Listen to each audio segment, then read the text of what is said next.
We now begin our second panel, AI Supply Chain Resilience Dialogue, Global Competition from Models and Security to Intelligent Robotics Applications. This session highlights the pivotal role of AI and emerging technologies within global geopolitical competition, exploring challenges in AI supply chain security, governance, and strategy for building resilient AI ecosystems. Please join me in welcoming our moderator and speakers, Dr. Huang Kaishen, Director of Democratic Governance Program at Dset, Mr. Ding Bo, Senior Fellow at Foundation for American Innovation, Mr. Matt Cronin, Senior National Security Advisor at A16Z, Mr. Jason Fiorillo, Chief Legal Officer from Boston Dynamics, Mr. Martijn Rasser, Vice President for Technology Leadership from SCSP, Mr. Michael Robbins, President and CEO of UVSI. Please join me in welcome them with a warm round of applause. Thank you. Dr. Huang, the floor is yours. Welcome to panel 2. So, my name is Kaishen Huang. I'm directing the Democratic Governance Program at Dset, and I will be moderating this hour. So, in this panel, we are looking at AI supply chain resilience. This will be a dialogue that looks at AI supply chain resilience, right? We are going to focus on global composition from model and security to intelligent robotics applications. So 2 things I want to flag at the very start. So first of all, the unit of our analysis is supply chain, not just AI capability. Of course, we will be discussing the important question of whether democratic AI can be built as opposed to authoritarian AI. But more importantly, we will also consider whether the chain that delivers it is structurally resilient. Second, the AI stack this panel is referring to has 3 specific layers: models, security, and intelligent robotic applications. And we will move across each layer in the next 19 minutes. So thank you to the 5 panelists joining us on stage, and to the 400 of you have come for this conversation. Welcome. So now, let me just start with our framing question. So here's the question I want to start with. What we mean by AI composition determines very much what we mean by AI supply chain resilience. This is an important question because I think both of the terms are highly contested. AI composition and supply chain resilience can mean different things among different policy circles, among people with different agendas and worldviews. So if we treat AI composition as a race over who builds the most capable AI, then resilience becomes a question of compute leverage and supply chain security. And I think that's a very coherent picture, and it is the kind of picture US AI policy has been building around for the past 5 years.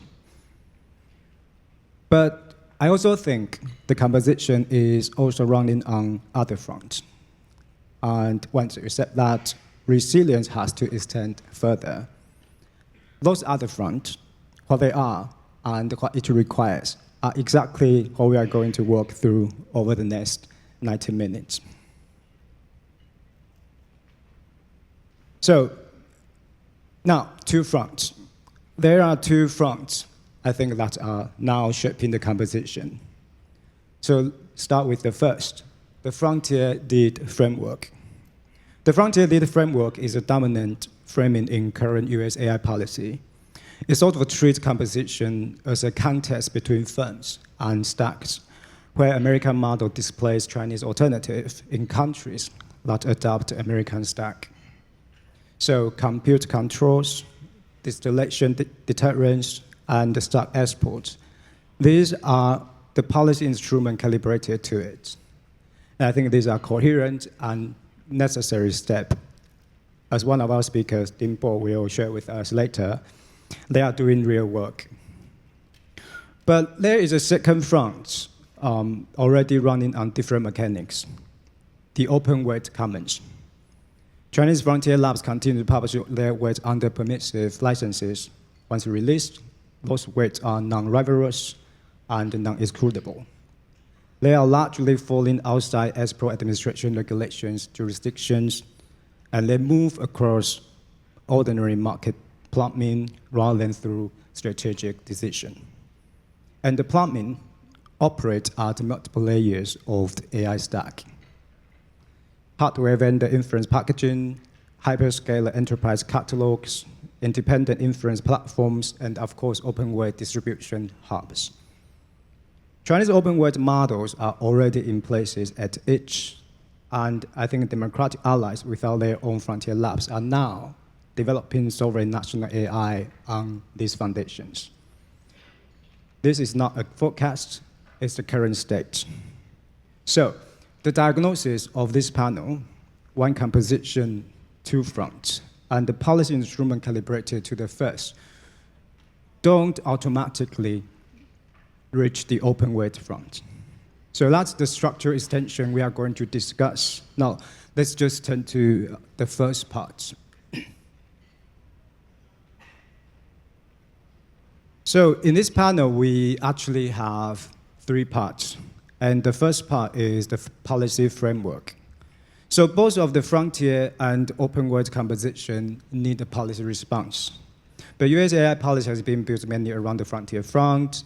It focuses on measures such as compute leverage, capability lead, saturation strategy. But the open weight front, I think, need different instruments. And I think the current policy is less clear about it. So my question, how is current democratic AI policy actually structured, and where does that structure need to extend? And to answer this question, this set of very difficult questions, we've invited two of the very top-tier experts to this panel, Dean Bo and Matt Cronin. So we will start with Dean. Dean Bo is a senior fellow at the Foundation for American Innovation. He was also a senior policy advisor at the White House Office of Science and Technology Policy. There he was the primary staff drafter of the US AI Action Plan. He has argued for two things in particular. First, federal preemption of the state AI patchwork paired with a national liability standard, and separately, how middle powers should position themselves between the US and China. So Dean will tell us how the current US policy is right about AI composition, where it falls short, and what the fix looks like. So Dean, please, the floor is yours. You have 10 minutes. Thank you. Okay, well, first of all, thanks to you and thanks to all of you for being here for this wonderful event. So when we were working on sort of the national AI strategy in the Trump administration, I think our sort of vision was that both open and closed weight models would play a very substantial role in the future of AI. Of course, we are very proud of the frontier AI companies that predominantly make their money by, their business models are predicated on selling tokens to people at a profit, and therefore closed weight model distribution. But I think we also perceived at that time that there was a gap opening up, and there still is, between the sort of open weight frontier in the US and China actually, was in the lead, still is, though I would say we made it a priority to emphasize the importance of open weight models in an open source in the action plan. And I'm happy to say that in that intervening period, we've seen open weight models from both startups and large enterprises. Google's Gemma models, OpenAI's GPT-OSS. There's a new company called Reflection. I am optimistic in the long term that US open weight models can close the gap with Chinese, and I really do hope that that's the case. I think, though, it is probably worth being candid about the reality that frontier closed source models will probably continue to lead in capabilities, and that those capabilities are going to matter a great deal. And the reason for that, it's very easy to look at benchmark charts and see, oh, this, the latest DeepSeek model or whatever else seems very close on the benchmarks to whatever the American frontier is.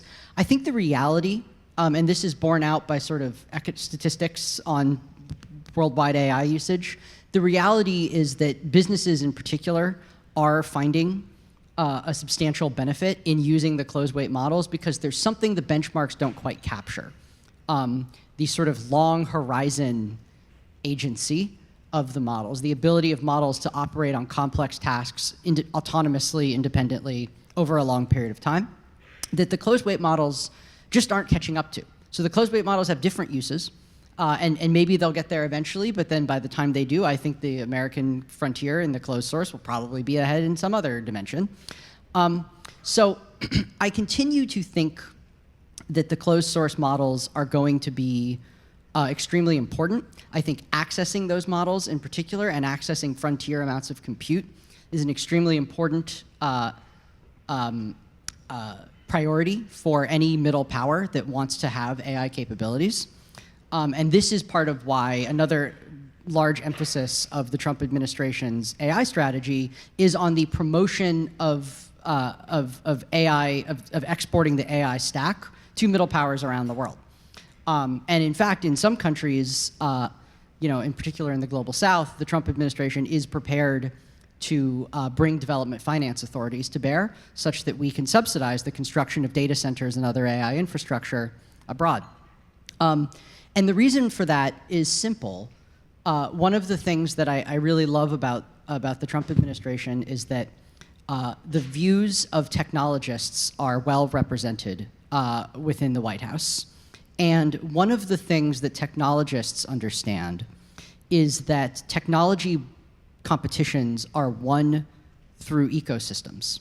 It's not just about having one product that's the best on a benchmark or whatever else. It's about ecosystems of development environments, platforms, things like this. That is what ends up being really quite sticky. And so, and that's what that is ultimately where victory is rooted. So in order to do that, we need as many countries as possible, in particular American allies, to be adopting into a common ecosystem. And I think it doesn't have to be an exclusively American ecosystem. I think this is a shared ecosystem. So that's kind of how we see the international dimension of this. I think now kind of stepping down into just my views, I don't want to pretend that I'm representing the Trump administration in any of this, but I think we need to take a balanced approach to the regulatory picture. So one of the things that I think is going to be really important is getting liability for AI right, legal liability for things like misuse. I think primarily we don't want to. I think there's a very major risk that you can root too much liability in with the frontier developers, sort of with the model developers, and I think you want to distribute liability across sort of the value chain. And this is a balance that American courts have struck before. I think we will, I'm optimistic that we will do that, but it is very important to get that right because you can really kill the development ecosystem if you overload liability. And then, broadly speaking, though, I think we really want to avoid too much precautionary regulation. We want to make sure that we are, candid and clear-eyed about the very real risks, national security-related risks that AI models pose. But a lot of times, the solution to those risks, when you really look at it, ends up being hardening society, creating resilience throughout society, and often using AI to do that. And so I think AI is going to be a part of, of our defenses against AI risks and also many other kinds of risks. I guess the last thing I will say is just that I think we are entering a new kind of era in the AI competition. And I think in particular, frontier AI developers are going to be sort of a new type of institution in the world. And the relationship that these companies have with governments, in particular, of course, I think about the relationship that the American Frontier Labs will have with the United States federal government. I think it's a critically important relationship to get right. We've obviously seen some struggles around that in the United States in recent months. This partnership is going to be extremely important. Very soon, we're entering a regime where I think model capability improvement, the pace of AI progress is going to increase markedly for the simple reason that AI is beginning to get good enough to do AI research, to conduct AI research. So now, in addition to all the resources that are already being brought to bear on AI, the American Frontier Labs are going to have the capability to roll out tens of thousands, hundreds of thousands of autonomous agents who will be able to conduct AI research and improve AI systems further. We don't know what this is going to mean. We need to be clear-eyed about it. There needs to be active channels of communication between the government and the frontier AI companies, and I think this is going to be deeply important. But more broadly, when I think about the competition, I mentioned that word institution. And I think one of the things that general purpose technologies do is they rewire the institutional architecture of society. So when you think about the railroad or electricity, yes, of course, we have indoor light, we have, we have freight, we have all these great things, but also the way that organizations are wired up changed. The way that the capabilities of governments and organizations changed in all these profound ways that were very hard to detect or to predict at the time. And I think the competition that we are in, more than just building the biggest data centers, training the largest and most performant AI systems, I think the competition that the free world is in against the authoritarian world is painting an institutional picture of the future that is bright, that people want to emulate, and that works for our citizens. I think that picture is very much incomplete right now. I don't have all the answers. Nobody does. But I know that is that's where I situate the locus of competition, is what I would say. It's about how is the whole world going to work? How are institutions going to relate to one another? How will people communicate? These types of things. I think it's very exciting, and I'm optimistic that free societies, because of their very freedom, will be better at experimenting, will be more supple, will be more flexible. But it takes work, it takes deliberate effort, and the journey has really just begun. Well, thank you, Dean. So in a nutshell, so basically you are saying frontier models as a new form of institution, is that right? And you sort of have that out for us. I think that's still the case for frontier composition policy framework. I would just say, I think it's not just the AI systems. Exactly. It's going to be the AI systems, it's going to be the applications they enable, it's going to be the way they change organizations and the capabilities they enable, and also importantly, I didn't mention robotics, but I hope we do talk about robotics, because I think you can't understand what the future looks like by just thinking about the digital intelligence side of this equation. You have to also think about physical. In part 3, yes, exactly. So in particular, I think it's just something, the kind of ecosystem you mentioned still need to be led by US, right? To some extent, that's the key information you are going to deliver to our audience. And the sort of middle powers can just plug into it. Is that right? Yes, that would be my hope, and that we can participate and build that ecosystem together. I think it probably is US-led. This is, the US is where the companies, most of the AI companies are located, but certainly it's not a US exclusive by any means. I think many countries can participate in different ways, and many do, of course, including Taiwan. Right, so before we move to our second speaker, maybe just a quick question for you, and we were gonna keep that question for our panel discussion. So 2 things really. So is that really already the case that Chinese open weight models are available on several American inference platforms? Is that the case? And secondly, shouldn't democratic allies be worried about it? Yeah, so we can keep that for the panel discussion. So we are going to move to Matt. Our second speaker for part one, so I take a rather similar position on frontier competition, but he approached the policy question from a different angle. So Matt Cronin, he is Senior National Security Advisor at A16. His career sort of sits at the very intersection of three things: national security, the commercial frontier of US AI investment, and congressional oversight of US-China AI competition. And in his work, he has identified three winning conditions for democratic AI. Number one, an unshakable frontier elite. Number two, global adoption of Western AI ecosystem. And number three, AI lot benefits ordinary citizens. So that's the three winning conditions you identify. And Matt will share two answers with us. Of those three conditions, which is currently the weakest, and where do investment, procurement, and open source policy each have to land? And to help our audience follow your argument, I think it might be helpful for Matt to begin by briefly explaining to us those three conditions before you turn to the two questions. Matt, please. Absolutely, thank you. And afternoon, everybody.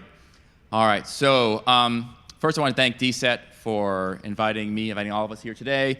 We are privileged to have a chance to speak to you about this important topic. We look forward to speaking with you after the panel as well. And I encourage all of you, after the panel and after speaking with us, to go grab as many Dset literature as you can. They make wonderful gifts. It's great analysis.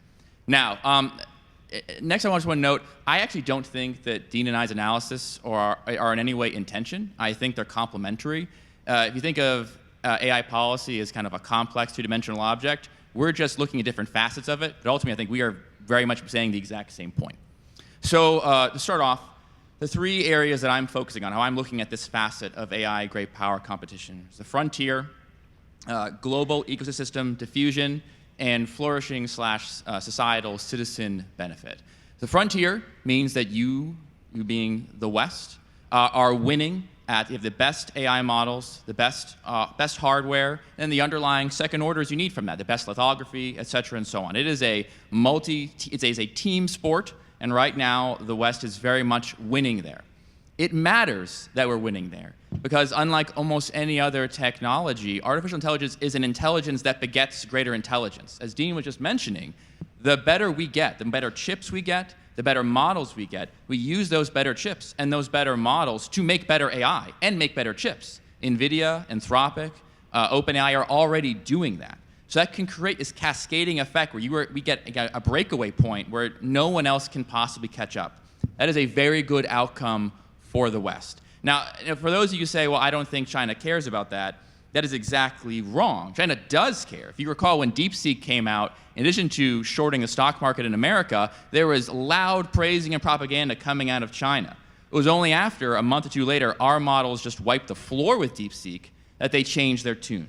So frontier matters to us. It matters to China. The fact that they're losing, and they say it's not a big deal, is just sour grapes. We are winning. That is a good thing. Now, the second point is diffusion. I define that as ensuring national integration of our models and also global deployment of Western models. There, it is much more touch and go. I would say a year ago, we were very much losing. As Dean noted, I think we're getting much closer to parity, but it's not a sure thing. Right now, China invests huge amounts of resources through direct and indirect subsidies, whether it's just cheap or free electricity, free rent at a science park, or just literally paying people.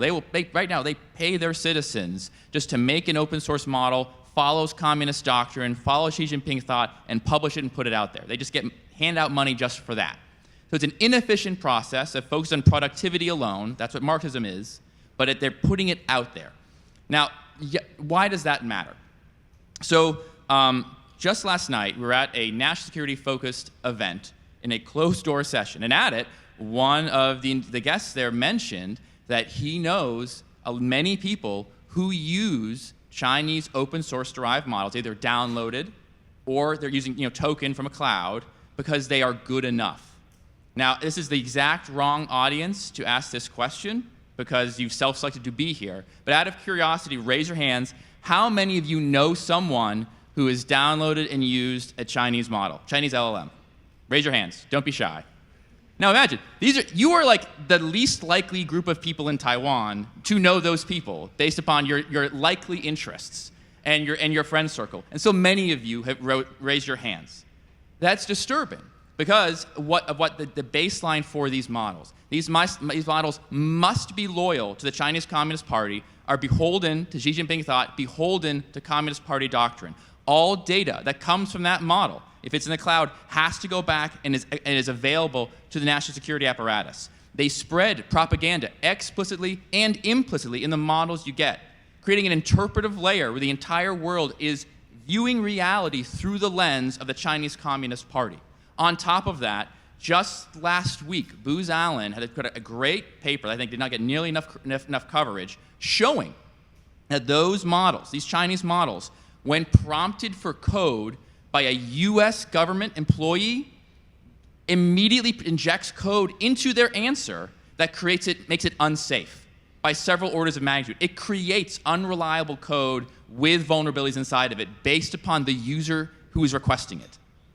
Western models do not do that. And that is, it creates profound vulnerabilities. Beyond all that, we do not want a world where, because it's just good enough, the majority, plurality of society interprets their reality on these rails. It cannot just be a financial, economic, trade layer. It is a cognitive layer, and that's dangerous. Now, as Dean Redley noted, we are doing much better there now than we were a year ago.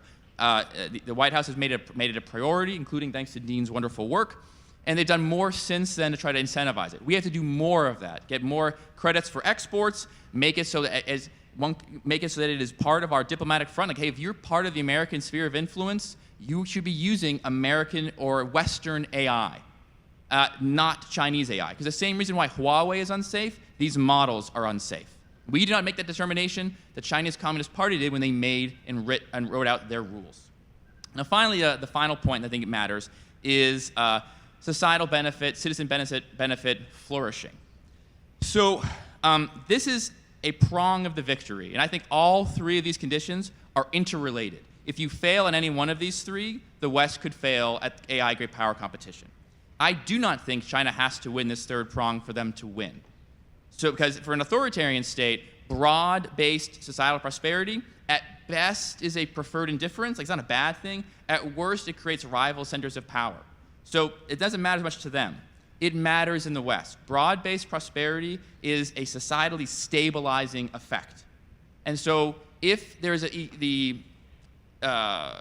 if there is at least the view, rightly or wrongly, that AI is not benefiting the majority of society, that alone creates difficulties. It creates, at minimum, friction for the broad-based deployment of AI. At worst, it could lead to far worse destabilizing outcomes.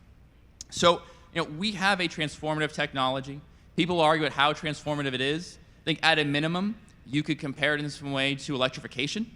So pre-electrification, there are a lot of different jobs and tasks that were very different or non-existent after electrification. But I don't think anyone would argue we should not have electricity. It overall is a huge benefit to society, open up new jobs, new opportunities. We have to not only make that more clear, but make that more available to everyday citizens. That can start from you have, right now in education, you have, for the first time in human history, a broadly deployed universal elite tutor for every child, every adult, anywhere, can learn almost anything, any task, or get a complementary ability for their tasks. That's never happened before. That's amazing. Now, if we have that properly, broadly distributed, with protections for children, allowances to make sure that when we're engaging in educational activities, they don't just have the AI write an essay for them, right? The mode of education should be a little bit different. You will unlock incredible opportunities for everyday citizens. Moreover, you will unlock incredible breakthroughs for society. High intelligence is unevenly distributed across society in kind of randomized groups. So you have people in many parts of Taiwanese and American society that do not have access to education they need to unlock their innate talent. And AI really can do that. So I say you need all three of these goals. Winning at the frontier, which we're doing great at, diffusion or broad ecosystem, I think we're very much improving at, but China's still a little bit ahead, at least looking at MIT, Hugging Face, and other studies right now. But I think the trajectory is good. And then ensuring societal flourishing, which I think is the absolute intent of all of our political leaders. But we have to be a little more intentional in how we're deploying it. And that takes time. There's a diffusion innovation model. It can take a while to come across. But I think we have to be as intentional as we can to deploy that as broadly as we can to show the benefit for all of society. So thank you, Matt. So basically, you point out two potential problems with using Chinese AI models. The first problem is the censorship issue, right? You found censorship among Chinese AI models. And the second is the security risk in using them. But how about this counter-argument? Of course, we all want to use the best American models, but most of these American models are proprietary, right, to some extent. So Chinese open weight models, some might argue, provide cheaper options. How are you gonna take that counter-argument? Yeah, great question. So I think the first thing is that you can't see AI as any one thing. It is a toolbox, and there are different tools in this toolbox to bring out. So for some tasks, it absolutely makes more sense to have frontier models. It makes sense to have closed models. Enterprise, as Dean noted, that's for businesses, that generally will make more sense. But for smaller companies, startups, many parts of the global south, it could still be cost prohibitive. That is changing because the United States, the West, is creating these incentives for exports to go out to these countries for our companies, whether it's Taiwanese, American, or otherwise. In doing so, we will then say, hey, listen, you have the best of all worlds. This is either an open source or even closed, but very cheap and cost-effective AI platform that you can use for your everyday needs, and it's very cost similar, if not identical, to the Chinese one, and you have none of those risks. None of those risks that are not only hidden by China, I mean, it's out in the open. They are openly doing this. And so it's the easiest, in that sense, the easiest sell ever. It costs about the same, it's hyper secure, and you actually can rely on the rule of law from our system and not the rule by law in their system to get a remedy if something goes wrong. Yeah, I think that very much has to do with the diffusion topic we are going to discuss in part 2. So in part 1, we ask how the policy framework is structured, and in part 2, we are going to ask something more specific. So if the open weight front is where the composition is already running, what does winning on it requires? So part 2, we turn to the diffusion vector. The open weight front runs on different mechanics from the frontier front. Right, so what does winning on it actually require? And I think that's a very important question because diffusion speed is the variable that mostly directly determines whether democratic AI dominance is turned past the frontier and into industry, institution, and allies. And I believe this is also where the analytical framework most like the empirical reality. So the harder version of the question for this panel is that diffusion might not be just about American capability reaching allies. It is also about capability from other ecosystems moving through the same shared infrastructure. As Matt just mentioned, the actors are not only US frontier labs and their counterpart elsewhere. They include democratic allies who are not at the frontier themselves and make sovereign choices at the model layer. Right? So this is going to lead us to consider a set of unresolved questions. Where is the democratic supply chain now, losing on this open weight front? And what does winning actually require? As you mentioned, at the alliance level, at the regulatory level, and the technology transfer level. So to answer this question, we have Martijn Rasser joining us today. So Martijn Rasser is Vice President for Technology Leadership at the Spatial Competitive Study Project. Before that, he was at the Center for New American Security, CNES. He has argued that competitiveness increasingly turns on how fast you scale and diffuse technology across industry, across institutions, and of course, across allies. So not just on leading at the research frontier, because that race isn't really just about being first. It's about who spray AI fastest. So scale and diffusion, not frontier alone, also decide who wins. So Martin, please tell us, why should democracy care about the diffusion of Chinese open weights model? Matt just point out, and should US policymakers pay more attention to that front of competition? If so, what does winning that competition look like? And finally, what are the policy measures needed? All right. Well, thank you so much. It's a real honor to be here. This is my first visit to Taiwan, and it's been wonderful. I'll be echoing quite a few points of what Matt has already laid out, and hopefully add a bit to that. So the main point I want to make is that the AI race is not only a frontier model race, it's very much a diffusion race, as our moderator pointed out. So the countries and coalitions that will matter the most will be the ones that can turn AI into trusted capability, right? And that's across factories, militaries, infrastructure, health systems. This is where the rubber hits the road ultimately. Now, the allied democracies have great advantages there. We have talent, capital, research ecosystems, and as we heard earlier this morning, there's the importance of trusted partnerships, and the US-Taiwan partnership is a shining example of that. I see 4 areas where the diffusion race is being contested. So first is really the last mile, right? It's procurement, adoption, integration, and scaling. So the United States in particular is very good at producing extraordinary technology, but we're not as swift in bringing that technology into government defense and industrial systems quickly. Second, in the full stack view of supply chains, a lot of the discussion is on chips, data centers, power, but there's a lot more to it. And David this morning mentioned advanced packaging as a key area, but there's cyber defense, there's logistics, there's standards.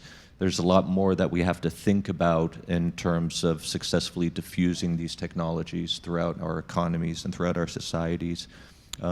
Third, regulatory predictability is another challenge, in particular for American allies to anticipate export controls. There's more, I think, that Washington can and should do to work collaboratively with our allies in terms of explaining why these export controls are so necessary, but also working together in order to ensure that those policies are aligned. And that's something that Chris talked a lot about this morning as well. Fourth, it's the global diffusion, right? And this is something that Matt mentioned earlier as well. The appeal of good enough models that are relatively affordable is strong. We have to understand that not everyone thinks America's approach is necessarily the best or the most desirable. That's just a geopolitical reality, and so we have to be cognizant of that. There is a lot of appeal to China's approach, and we have to think creatively about how we counteract that in an effective manner. So at the alliance level, winning really requires moving from dialogue to action, right? To building operating systems. So that's all about shared dependency maps. We need common resilience metrics, secure compute partnerships, trusted supplier networks. I see Pax Silica as being one example of how we can build that type of alliance framework in order to have that type of analytic approach to these issues. Still a lot of work that needs to be done in terms of making that happen. The January 27 declaration for Taiwan joining Pax Silica is an important first step, but there's a lot of work that needs to be done in order to do that effectively. It's certainly not easy. If it were easy, it would have been done already. But at the same time, actually the Vice President Chao, when we met with her yesterday, mentioned that one of the concerns is that by bringing in Taiwan into a multilateral grouping like Pax Silica is economic coercion against the other countries that are part of that. but we can also think about Pax Silica as a vehicle to counteract that economic coercion. These countries working together to figure out ways to push back. That's another aspect of this type of international collaboration that I think is extremely important, because the allies together are much stronger and more effective against pushing back at the type of coercion that Beijing is pursuing fairly effectively at times now. Winning also requires working together more effectively at the regulatory level. So we need controls that are strong, targeted, and predictable, but we shouldn't accidentally punish trusted firms faster than it constrains our adversaries, right? So export controls buy us time, but they're not a strategy by themselves, so we have to pair that with positive diffusion. That could be fast lanes for trusted partners, common compliance tools, end-use verification, aligned investment screening. The current US framework is heavier on the control side, not strong enough on the diffusion side, and that's an asymmetry that we need to fix. At the technology transfer level, we need protected lanes rather than blanket friction. Here we could talk about secure data sharing environments, joint model evaluation, protected manufacturing data, but also clear rules for who can access that information and under what conditions. So the United States, in particular, in conjunction with Taiwan, Japan, and some of our trusted European partners, we should be able to move faster than the rest of the world and move faster together. So right now in too many places, we move at the same speed with everyone, which means that we move at the speed of our least trusted partner, and that is an ineffective and inefficient way of tackling these issues. So as a closing thought, democracy should not try to beat authoritarian diffusion by mimicking the steps that we see Beijing taken. While they are very effective, they do not work in our framework and now how we view the world. We will win by making trusted technology fast. It has to be interoperable, secure, deployable, and resilient. And I want to emphasize in that race, Taiwan is not peripheral, Taiwan is central. That's a key thing I want you to take away today, is Taiwan's role in this AI diffusion race is fundamentally important. And I would tell everyone here in the room that Taiwan should have the confidence to take on that role, work with the United States, work with our other allied partners, particularly here in East Asia and some of our key allies in Europe, such as the Netherlands. So together we can make much more progress and assure ourselves that not only will we win in technological capabilities at the frontier, but we can also win and outcompete China, where I think it may matter even more is ensuring that the models that we develop become the global standard and desired by many countries around the world. So, thank you. I just want to push you a little bit. By global standard, what do you mean by that? Global standard, what do you mean by that? Oh, by global standard? Well, that the models that the techno-democracies produce are the most desirable, the most effective, the most widely adopted. That we become the foundation for how AI is deployed around the world. Mm-hmm. Dean, do you want to have a quick response for global standard? Well, I heartily concur with that sentiment, and I think standards will end up meaning a lot of different things. Obviously, in the world of robotics, there's going to be all sorts of technical standards. There already are. There will be standards that relate to the integration of AI into regulated organizations and into like control systems over complex pieces of infrastructure. There's going to be rigorous technical standards about that. And I would also think, on the sort of model and system level safety, there are going to be standards there. And, AI safety in China to Matt's point, means don't offend the government. I want AI safety to mean something very different. And so there's a competition there about what does that mean. And standards are not the only part of it, but like technical standards. I'm talking about like things put out by, ISO and places like this. They're going to be a significant part of this of this competition. So we're gonna keep that discussion for our panel discussion as well. So we are going to move to part 3. Right. So in part 1, we ask how policy is structured. Part 2, as we just did, ask about the diffusion vector. So in part 3, we are going to focus on where AI meets the physical world. So part 3, we turn to the embodiment layer. We turn to intelligence robotic applications. So we will be discussing 2 domains, drones and robotics. So here, the common logic sort of still extends to the physical world. So of course, the mechanics are different, but the pattern, I think, is rather similar. So Chinese drones, Chinese industrial robotics, and the components that flow into both already constitute shared infrastructure across boundaries. These are some cases where American companies depend on Chinese hardware and Chinese suppliers in ways that mirror the model layer pattern. Democratic dominance in AI brains has not yet produced dominance in AI bodies. The regulatory and legal framework built for software run into different problems in intelligent robotic applications. The threats are different. The actors are also different, and the timing is also different.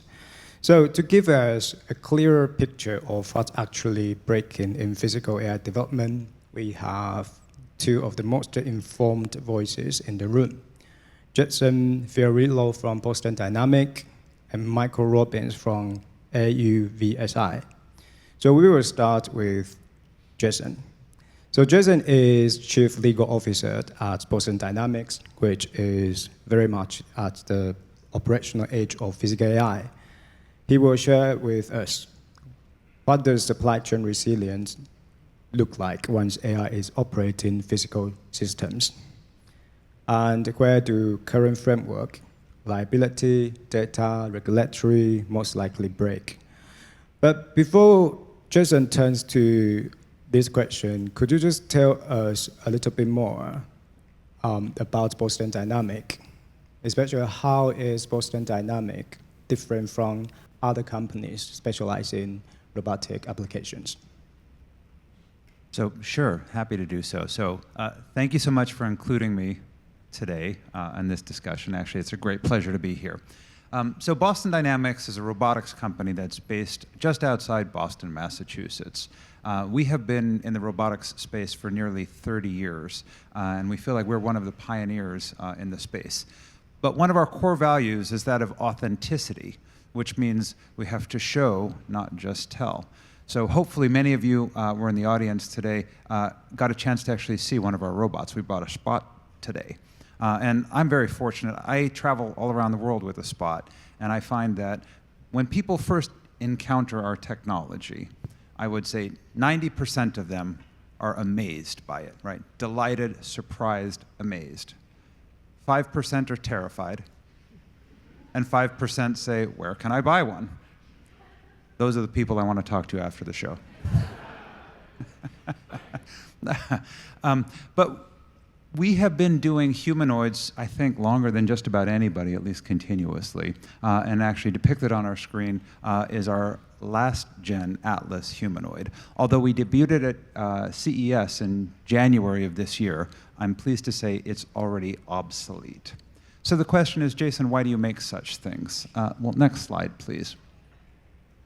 We're focusing on a problem that faces all developed countries, and that is a declining birth rate.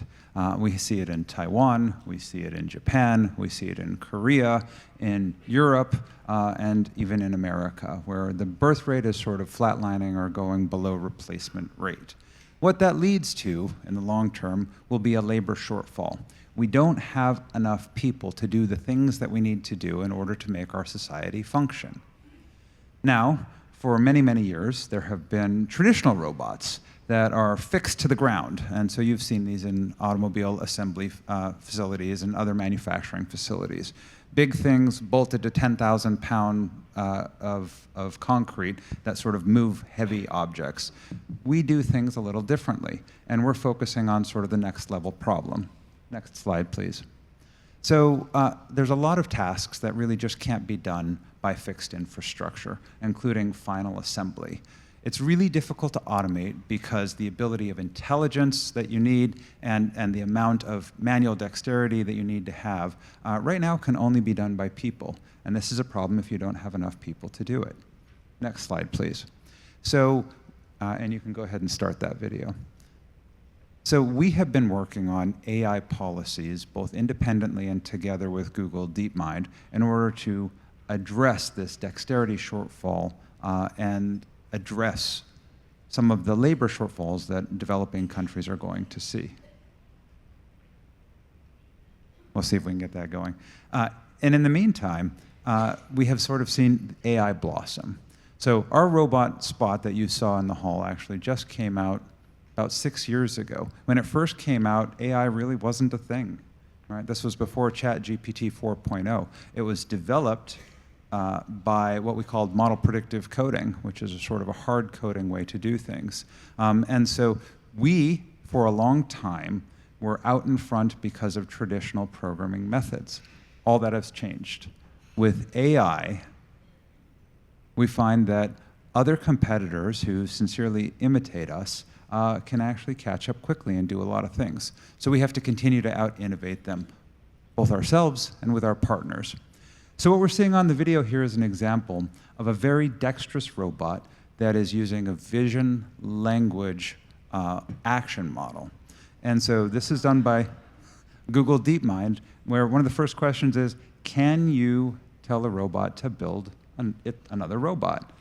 And the answer is yes, without actually having to do all of the coding yourself or plan out each step. You can give a verbal command that is interpreted by a model and generalized in order to do things or tasks that the robot has never seen, right? Things that are very easy for humans, like tying your shoes or picking up blocks, turns out very, very difficult for robot.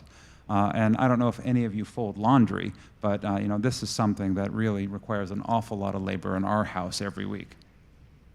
So together with Google DeepMind, we're working on these very dexterous tasks that require reasoning and skill at the AI level. And we're putting them together with the things that have actually made Boston Dynamics great. Next slide, please. Which is really our whole body control. So this is what many of you may know from Boston Dynamics, right? So this is really our reason for existence. One of our founders was actually a national level gymnast, and this is Robert Plater, coupled with Mark Raybert nearly 30 years ago and said, can we make machines that are as exciting and as dynamic and athletically intelligent as humans? And this is what we have come up with, our Atlas. Next slide, please. But in order to do that, you need a few key ingredients. And in order to compete on a world stage, there are some elements that are necessary for us and for others to succeed. Of course, artificial intelligence, right, it's a given. And because it's a product, and we, unlike others, actually have to operate at a profit, we must provide value to our customers. So they have to have a return on investment, and what they spend on the robot actually has to benefit their business more than they invest in it. But beyond that, it's actually really important that we focus on trust and security. So what does that mean? Well, when you enable an artificially intelligent mobile robot, whether it's a humanoid or a quadruped or some other robot, to come into your space, you have to trust that it is not capturing information and taking it with it or sending it back somewhere that you don't want it to do. So we need to be a trusted provider, But in turn, we need to rely on trusted suppliers. What else does that mean? Well, rejecting backdoors, like Matt talked about, that are developed in AI models. We've also seen them in the robotics space.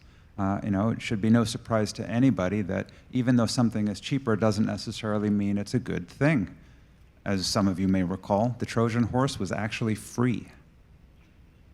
Beyond that, it's really important that our company and that others actually develop a trusted network so that we can onshore the development of critical components or get them from friend shores. So allies are key. Allies are essential for our success and our survival. And beyond that, we need to identify the key materials that are essential for robots and AI-enabled mobile robots so that we can develop these economies of scale. Right? Boston Dynamics by itself doesn't have sufficient volume to compete with all of China Inc. But together with other robotics companies and other consumers of these technologies, perhaps we do. Thank you. So maybe another option is to consider Taiwan Inc. Right. So that has to do with our last speaker, really. So Michael Robbins. Michael is the president and the CEO of UVSI, the Global Association for Uncrewed Systems and Robotics. And he has argued, I think rather forcefully, that democracies are leading in AI brains and falling behind on AI bodies. And he has called for an uncrewed arsenal for democracies as the response. So, Michael, please tell us, what does that arsenal actually entail, and more importantly, where does Taiwan fit? Sure. Thank you very much, and thank you all for being here. I'm happy to be on the panel and happy to be here as a guest of Dr. Tu, Jeremy, and the Dset team. Been incredible hosts. Every time I come to Taiwan, I am increasingly impressed with the level of not only the intellect of the people here, but how kind and beautiful a country this is, a thriving democracy in the Western Pacific, and it's wonderful to be here. There is a convergence between hardware and artificial intelligence that actually Dr. Miller talked about earlier, that's leading to the revolution of physical AI. And as Dr. Miller talked about, right now, the United States and many other Western countries are leading in the deployment of software and AI. However, we are not doing as well in the embodiment portion of it, the hardware. As a result, the ultimate deployment of robots like the ones that Boston Dynamics are so capably producing we're falling behind in the West. And this is a major problem for a lot of reasons I'll get into. But it's also not an unfamiliar problem. We have seen this in many other industries where the People's Republic of China chooses to lean into an industry, to target an industry, and goes to extraordinary lengths to ensure that their companies, their national champions, flood the global market, win market share, and drive competitors out of the market. In solar panels and drones, commercial drones is probably the most relevant example of the robots. And you all saw Spot outside. It's not an accident that Unitree's leading robot looks quite a lot like Spot. There was probably some intellectual theft there. I'll leave that to Jason to determine, but certainly there was massive subsidies from the PRC as well as provincial governments to ensure the success of Unitree, as well as subsidies to actually help with the deployment. So on the purchasing end, on the demand side as well. And that's a model we're seeing play out across the physical AI spectrum right now with quadrupeds, humanoids, industrial robots used for manufacturing. And the real danger here is not just on the subsidies in the short term winning a market share, but that as these systems are deployed, they're generating a lot of data, and they're generating a lot of useful information that's then feeding the models so that these robots get more sophisticated and they get better. And it becomes a deployment flywheel that then allows them to produce more capable robots in the future, robots that can do things like build other robots, and then it becomes a self-sustaining cycle. And we're seeing this to play out to some extent already in the automobile industry, where the deployment of automation in factories like BYD and Geely and others is leading to significant cost advantages and speed advantages in the deployment of electric vehicles in China, driving companies out of the market, both in China and then also competitively in places like Europe and South America. So that's sort of the risk from an economic perspective. And then, of course, as Jason mentioned, and Matt and others, there's the national security risk associated with this as well.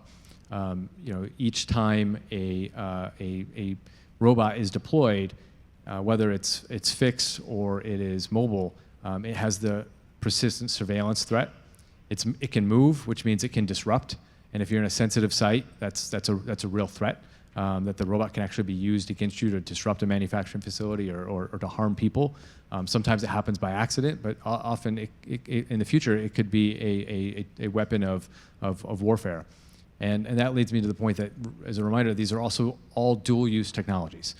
Ukraine and the incredible ingenuity of the Ukrainian people, their use of different robots of all different form factors in the air, in the maritime domain, and on the ground, has led them to a much stronger position than I think many assumed against a much larger aggressor that invaded their territory. So there's a lot of lessons there. And one of them is that robotics broadly are dual-use technologies, and therefore the success on the economic side also has very real defense implications as well. And that can't be lost. And there was recently a report released by a think tank, the Foundation for the Freedom of Democracies, that goes into great detail around the PRC's, the PLA's effort to weaponize robots, including robotic wolves that look a lot like Spot, just a lot scarier looking because of the weapons on them. So this is the concern. This is the challenge, and it's why AUVSI launched our partnership for robotics competitiveness in February, which is a campaign in the United States to ensure that companies in the U.S. and in the West have a chance to compete and win on a level playing field against subsidized competition from China. We can't expect companies to compete on an open market when the competition from China is not playing by economic terms. They're playing for national terms that are seeking to win the marketplace. So that's why we launched the campaign. It's focused on industrial policy, it's focused on national security, and it's focused on trusted, secure supply chains. We believe strongly in the belief that the United States is strongest when we're working with our democratic allies. Dr. Rush Doshi, Chris McGuire's colleague at the Council on Foreign Relations, has written extensively about how any one democratic nation alone would struggle against the scale of China's manufacturing capacity. But collectively, the West is actually much stronger than China when working together. So while right now in the current administration it is America first, we're pushing very hard to ensure it's not America only, and that we are working with our allies. And that really begins in the robotics and drone and autonomy space with Taiwan. The robust manufacturing on the island, the trusted supply chains here, the opportunity to verify trusted supply chains going forward, the partnership that AUVSI has with ITRI to bring our Green UAS cybersecurity and supply chain verification program here to Taiwan, the first country we're doing that with outside the United States. All of this lends itself to Taiwan playing an even greater role going forward as being a key part of the uncrewed arsenal of democracy, of allied nations working together to have scale that can compete against the scale of the PRC. So thank you again to Dset for having me here, and I look forward to more of a dialogue in the panel. Thank you. Just one quick follow-up question. So you mentioned data loop is kind of the key to the success of the uncrewed arsenal for democracies. So can you just try to be slightly more specific? What kind of measure Taiwan can do to be part of that? Part of the feedback loop? Is that what you said? Yeah. So incentivize the industry. Jason's willing to sell you robots. There's a lot of companies that will help sell you robots. Creating a strong demand signal for industrial robots, for humanoids, for quadrupeds, and helping them, get them into your society, getting them out into the workforce. They are industrial tools. that can help address a lot of the challenges. The Vice President joked yesterday that Taiwan is great at producing everything except babies. It is a real challenge here, and it's going to be an even greater challenge going forward, as Jason's chart showed. Robots can be a way of really helping to address some of the workforce challenges and enhance productivity and enhance efficiency.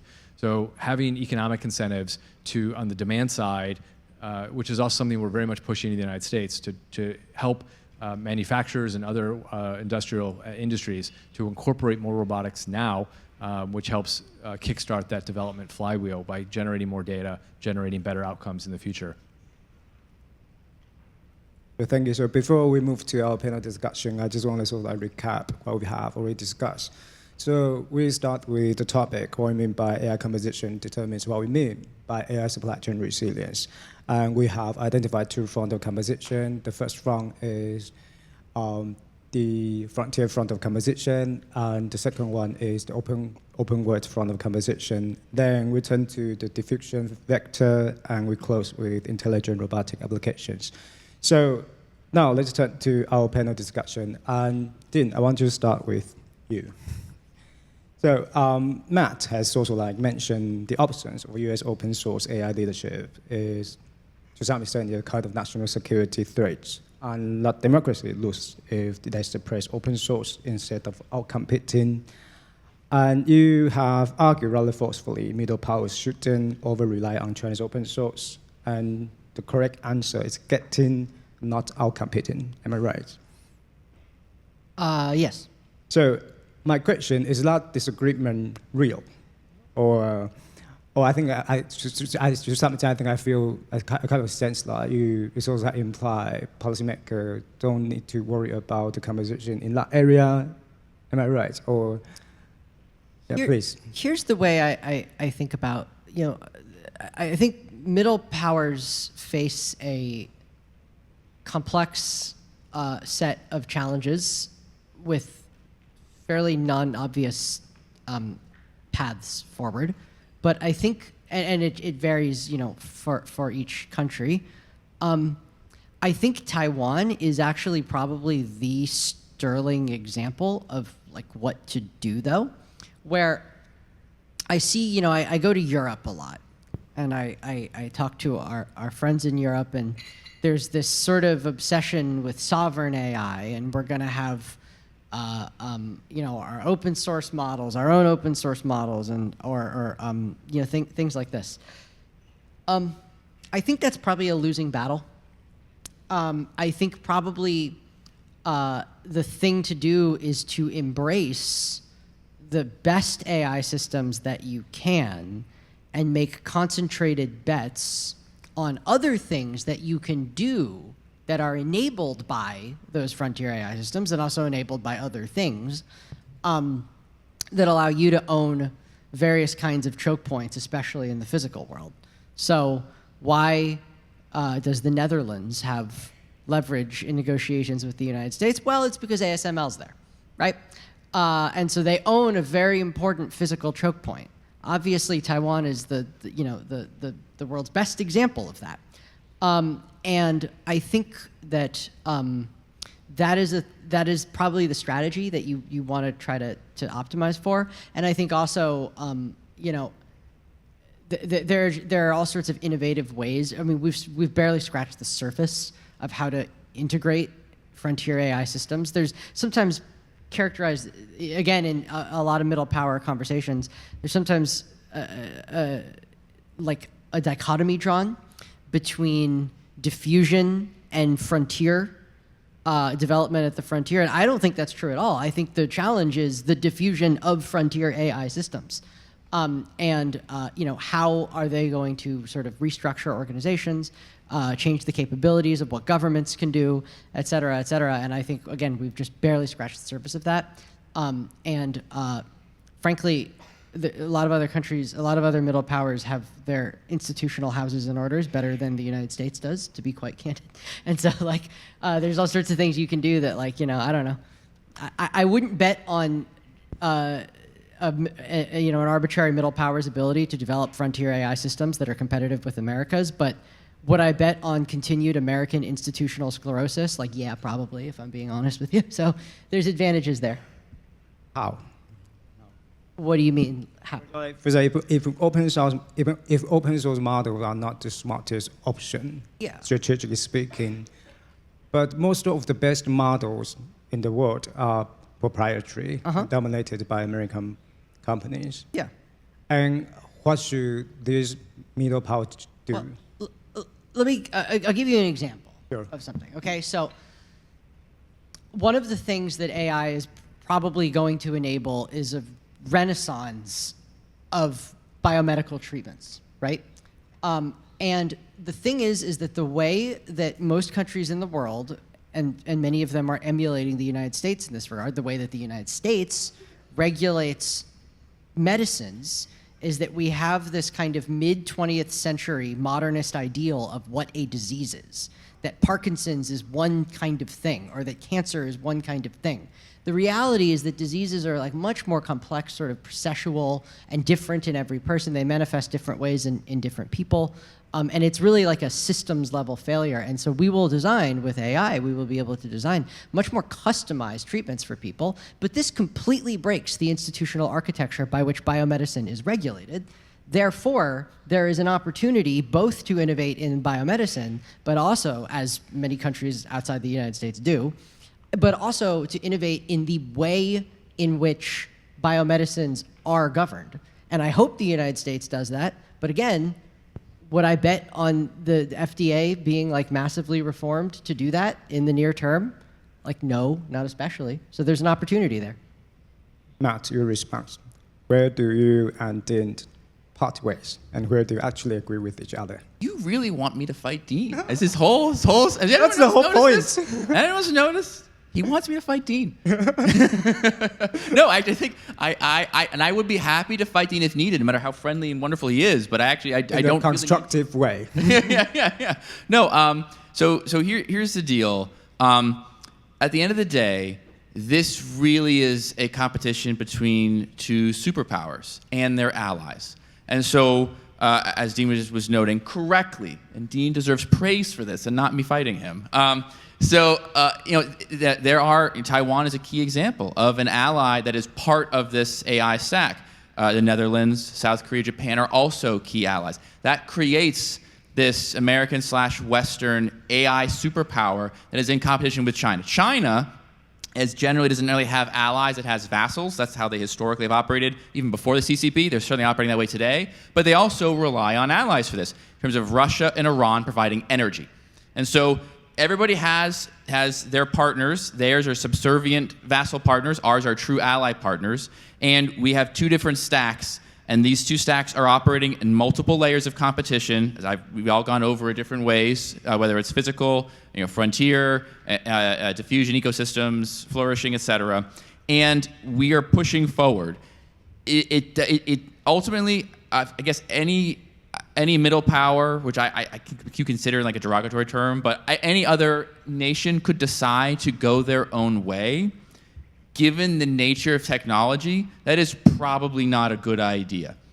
So, as Dean was noting, you could choose to take one of the two stacks, and I think you should prefer the Western stack, where your IP is not immediately stolen from you the moment you use it on the platforms, and it goes back to a Chinese data center. You take those stacks, and you can specialize and innovate in a really important way. That could be making even better memory chips. It could be developing certain types of more efficient means of transmitting electricity. It could be engaging in advances in biomedicine, taking advantage of a different regulatory regime in your home country. That's how you compete. I mean, you don't just show up and someone's saying, well, I have alternating current, I have direct current, and you say, well, I'm going to make my own current. I'm going to have totally different electricity than anybody else, and everyone's going to love me. And that does not make any sense. That is not a logical way to proceed. Now, as I understand it, I think some countries have concerns operating with American systems because there's some kind of concern that could be undermined, it's less reliable based upon the politics of the moment. That, I think, is wholly inaccurate. As someone who was a prosecutor, had to go through the legal process to be able to get certain types of information whether it's through FISA or whether it's through more normal criminal legal process, it is extraordinarily difficult. I can't emphasize enough how really, really, really hard it is, rightfully so, to get any sort of information about anyone, let alone an allied nation state, through an independent judiciary and court system and everything else we have in the United States. That has not existed in China. So I think that concern is very much overblown. It's very much political and not based on reality. And instead, we should be working together as teammates and partners. As I will note, Taiwan is. So that's actually the second round of question I want to ask, really. So I want to get back to you again. So Martin's thesis is that the speed of AI diffusion, not just frontier capability, increasingly determine national competitiveness. And in your presentation, you also indicated frontier need as condition number one, right? So can you just try to defend the priority for our audience? And to be more specific, if democracy could only overinvest in one variable for the next 18 months, which one wins, frontier or diffusion? For example, just try to consider a democratic country or ally that hasn't yet had frontier AI. And what's the cause of getting that decision wrong? Yeah, I do not think you can say that there's only one and you can ignore the rest. I do think they are three interrelated victory conditions, and if you fail at any one of those three, I'm not saying it's a guaranteed defeat, but you dramatically increase the risk of defeat. So imagine a world where we win at the frontier, our ecosystem is adopted globally, but everyone is upset about AI, they're afraid of it, and there's riots in the streets. That's, in my view, that is a losing condition. Like, you've somehow lost the people you're supposed to be helping the most. And I think we are all trying to help the most, both at the political leadership level and at the entrepreneurial corporate level, but that would be a failure state. So you need to have that. At the same time, if you win at the frontier and you win at citizen benefit, but the entire rest of the world, including increasing parts of your own nation, are operating off an extraordinarily unreliable Chinese AI rail, that's another failure state. And then the third one would be, let's just say you have broad-based ecosystem adoption worldwide, your citizens all love it, but the Chinese have raced ahead in frontier. I think it's a very unlikely outcome. But if hypothetically it does, well then they are getting that intelligence begets intelligence outcome, where they get these kind of strange leaps in capabilities, like Mythos being an example, where all of a sudden, well, it doesn't matter, they can hack everything. So I reject the premise that we can choose one. I think we really have to focus and go after all of them. At different stages, you can focus on different things. I think focusing on frontier has very much made sense right now, but there is a reason why increasingly people are talking about all three of these as being important. Can I just add very quickly one thing, and it's great news for Taiwan. Those goals are not necessarily in tension. I mean, there's an interrelationship of them, but ultimately, compute is the high order bit for both diffusion and advancing the frontier. When you diffuse models, the inference by customers is a growing share of overall AI compute usage, right? It's a growing share of the overall computation that's going on under the hood, and so diffusing data centers and building AI infrastructure is the critical component. It's not the only thing we have to do, but it's the critical piece for both diffusion and advancing the frontier. Even for middle powers? I think so, yeah. I mean, I think so. All right, so Martin, your turn to defend diffusion. Just a quick response, if you like. Well, sure. Well, I'll go back to the issue of Europe's ambitions in this space. So first, I would point out that a lot of America's AI prowess has roots in Europe. So that is an important thing. Two, I welcome the fact that Europe is stepping up when it comes to innovation and pursuing a form of its, well, they call it sovereign. You can debate what sovereign means in this case, but it's good that Europe is doubling down on these investments, right? The CHIPS Act 2 and all these new initiatives that were just announced a few days ago. that is healthy. For one, it'll help stave off the China shock that Europe is about to face, and we want a strong, robust Europe that is in America's benefit, that's in Taiwan's benefit. The other issue is I think that will create healthy competition for US technology companies. Healthy competition, not the type of competition we're facing from Chinese firms, which is a very toxic form of competition. Again, this will help European, American, and East Asian companies compete more effectively against Chinese companies, so we should welcome that. Finally, I would point out, I really can't blame Europe for wanting to do this, given how the United States has treated its allies the past few years. So no surprise that this is happening. So as a whole, I see this as a net positive development. So we are going to do the final round of discussion. Now we are going to turn to physical AI sequencing. So Jason, so Michael's uncrewed arsenal puts the manufacturing base first, and Boston Dynamics certainly as one of the companies that would have to build it. So what's the operational reality the manufacturing first framing misses? Or to be more specific, what has to come with that arsenal legally and operationally for it to actually function? Could you, so I'm not sure I heard your question properly. Could you say it again? What is the operational reality the manufacturing first framing is missing? Or What's the operational reality of manufacturing first? Michael just mentioned. Right. Yeah. Or Michael, you can just jump in if you want to.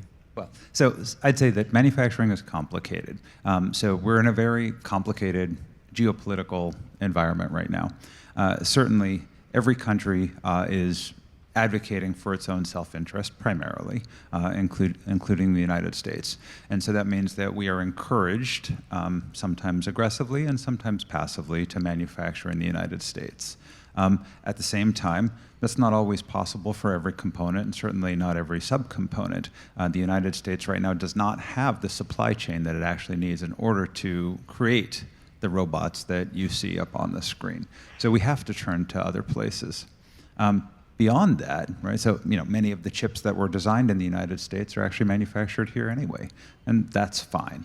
So operational reality, we can't do everything ourselves. We must rely on partners. There's also just the question of, well, where are our shareholders and what are they looking after? So many of you know this, Boston Dynamics is actually majority owned by Hyundai Motor Group. And we're delighted to have them as shareholders. They have a very strong presence in Korea. And our minority shareholder is SoftBank Group in Japan. So we are really a global company that has Boston-based innovation. We have international IP and componentry, and that's assembled in Waltham, Massachusetts right now. As we scale, though, I think we're going to really need to bring in partners from other parts of the globe, as I mentioned earlier. Michael, your response. I don't really have a lot more to add to that. I think it's a perfect encapsulation of the goal here, which is American innovation leading the way, but working with democratic allies to help scale manufacturing, and that can look like a lot of different things in different sectors, whether it is components, trusted components, whether it's AI, chips, whatever the case may be. It's going to be a different situation for each type of industry, for each type of robot or drone or whatever the case. But to Jason's point, like, it can't be American only. Like, even though that is at times a push right now from the administration, the reality is that it makes it impossible. It means we won't have an industry. It means we will lose. There was an action taken last year that got a lot of attention by the administration through the Federal Communications Commission, where we were expecting a very targeted action based upon verified national security risks to add Chinese drones, specifically from DJI and Autel, on the FCC covered list. To our surprise, when that came out, it just put all foreign drones and drone components on the covered list, including all of our friends and allies. That has created incredible market disruption and consternation in the drone industry.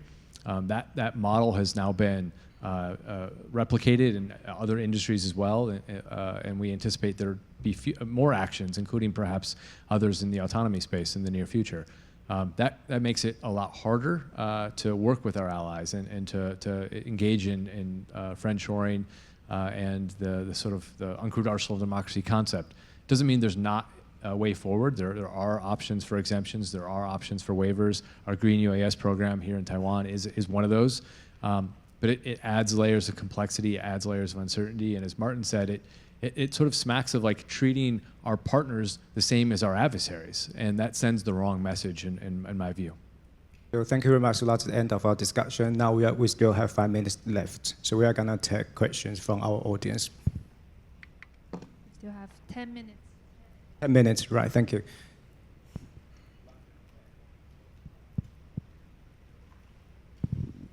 When you address your question, please introduce yourself very quickly and name the speaker to answer your question. Hi, William Yang from International Crisis Group. My message basically has been repeated by all the speakers, is that there's now clearly a contradiction from the messaging and the approach from the White House and from the president himself to what you guys are highlighting, which is the key is alliance and partnerships and democracy. These are exactly the things that the president himself have been undermining, and his messaging is unfortunately, I think, undercutting a lot of the, I think, concepts that have been laid out by Pax Silica and other policies. Do any of you or all of you envision that there is a way to repair that trust and confidence in the United States beyond this administration, or are these damages irreversible because it's likely going to be there to stay? Dean, please. Yeah, I absolutely, I hear you. I think I'd say a couple of things. First of all, I think the general thrust of Trump administration policy, I think, is actually quite consistent toward this notion of building a common alliance for industrial policy and for reindustrialization of the free world. Rhetoric swings in various directions on various days, as these things go. But nonetheless, I actually think the policy direction is quite consistent. The other point I would make, and I say this all the time, I'm an inveterate capitalist, right? Your relationships with American companies are distinct from your relationships with the American government. The U.S., the electorate of the United States, elects a new president every 4 years. Congress changes every 2 years. These things do shift, but we don't elect a new Jensen Huang every 4 years. And I think Jensen Huang has been quite a productive counterparty for Taiwan and for Korea and many other places. And I think that that's true of many other American companies. So I think you should think of yourselves, when you think of a partnership with the United States, don't just think of the people in Washington, D.C. Maybe if it's a business partnership, don't think principally of Washington, D.C. Think instead of the huge diversity of world-leading American firms with which productive partnerships, I think, are quite possible. It's not to say that you can't partner productively with the U.S. government, but it is to say that American firms have consistent, predictable incentives, which is not always true of any political system. It is a downside of democracy, one worth accepting, but nonetheless a downside. Michael. Let me just add to that. First of all, I agree with everything Dean said, and that was a very eloquent comment. Also, I think you have to look at the full spectrum and sometimes set aside some of the challenges, like the FCC cover list, which, as I noted, is a challenge, but also look holistically. There's also been good in the Trump administration and some real opportunities. Yesterday, in our closed-door session, we talked at length about the drone dominance program, where a Taiwan-based company, Thunder Tiger, has received an order for 1,500 drones in round one and is now competing for in future rounds for significant orders. That's just one of many examples where companies from Taiwan, Ukraine, Germany, others are playing a role in the American system. And that's in large part because there's been a demand signal. And for many years in past administrations and past Congresses, we've lacked a demand signal. We haven't been buying drones and robots at scale. Now we are. And I think there's recognition that we're going to not buy only American drones. That may be the preference, but that's not the reality. We'll also be buying from Taiwan and Ukraine and other countries as well. So there is real opportunity there, and that demand signal is super important, which is why while I've been here in Taiwan, by the way, I've been lobbying heavily in favor of the supplemental defense budget that should absolutely be adopted for Taiwan's own indigenous drone production. The fact that that's been blocked now multiple times is a tremendous setback for Taiwan, and that sends the wrong message to America. So one more question. Andy.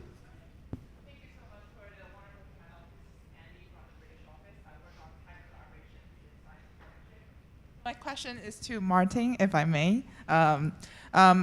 You mentioned the concept of global standard in analysis. Wonderful, but I also wonder what platform do you think that global standard can be made? Will it be driven by the private side? Will it be driven from the public side? And who, especially right nowadays, I think pretty much echo to the discussion we had in the previous question.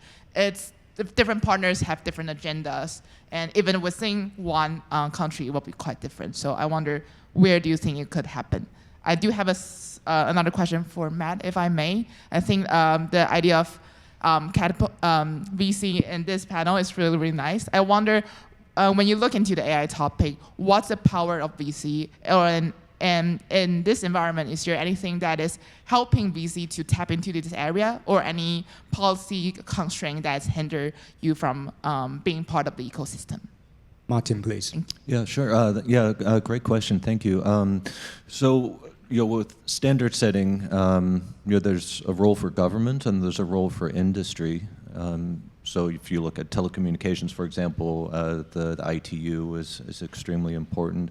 But an area where industry could end up setting a global standard, I'll give the example of humanoid robots, right? So NVIDIA just announced a partnership with Unitree, a Chinese company making humanoid robots.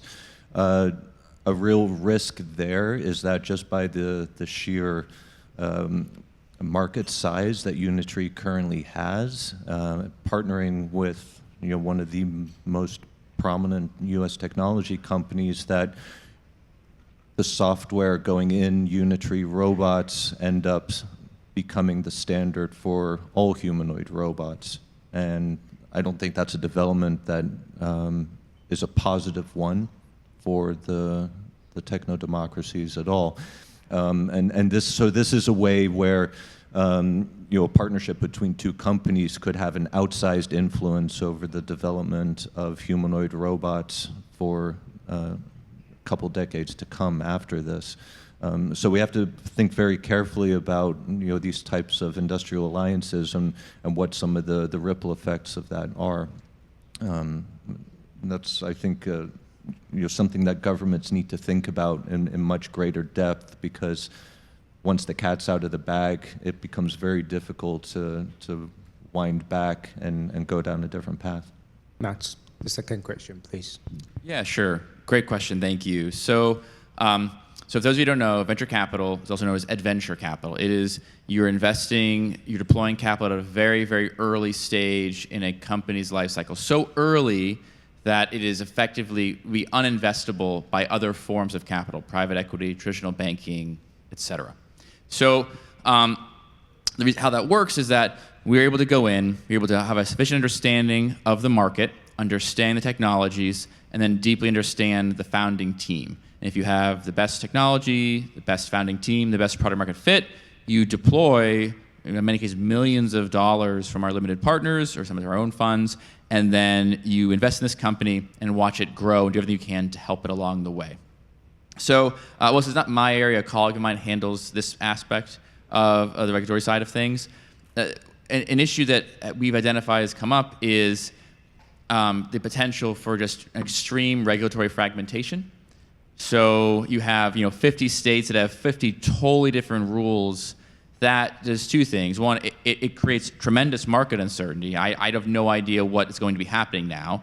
And then also it prevents the scaling of any company. Because if you are developing an AI that only works in the strictures of the state of Maryland, and then you can never go anywhere else, or Idaho, or wherever, that makes it very hard for a company to scale. And if it can't scale, then you really can't deploy capital into these companies in the first place. Now, to be very clear, of course, it's really important for states to be able to exercise their police powers under what's in the U.S. Constitution called the 10th Amendment. It's important for them to protect their citizenry. We're not saying that, any problem with that. What we are saying is that just like, when you go to every single state, you don't have, all of a sudden the roads don't dramatically change, like different signposts, different road widths. There's something that's sufficiently the same across interstate commerce that allows for commerce to operate. We need something similar to that in the AI sphere. So as we are running out of time now, so Dean, do you want to have a quick response to wrap up this discussion? Or No, I'd certainly echo Matt's thoughts on the need for a national legal standard from America, not just to preempt state patchwork, but also because in the absence of there being a federal law, European regulatory standards, which I think are overbearing, tend to predominate. And so we kind of have to, we have to compete on the regulatory dimension, the legal dimension, as well as the technological. so thank you very much, and thank you all for joining us for this conversation. Thank you. Please join me in a round of applause for our moderator and speakers. Thank you for these sessions. Ladies and gentlemen, we'll now take a short break. 下一场的讲者因为有中文的简报，所以我们欢迎各位贵宾可以到我们柜台领取口译机。For the next session, there will be one speaker who will be present in Chinese Mandarin. So if you have needs for translation, please proceed to the counter for the translator. Thank you.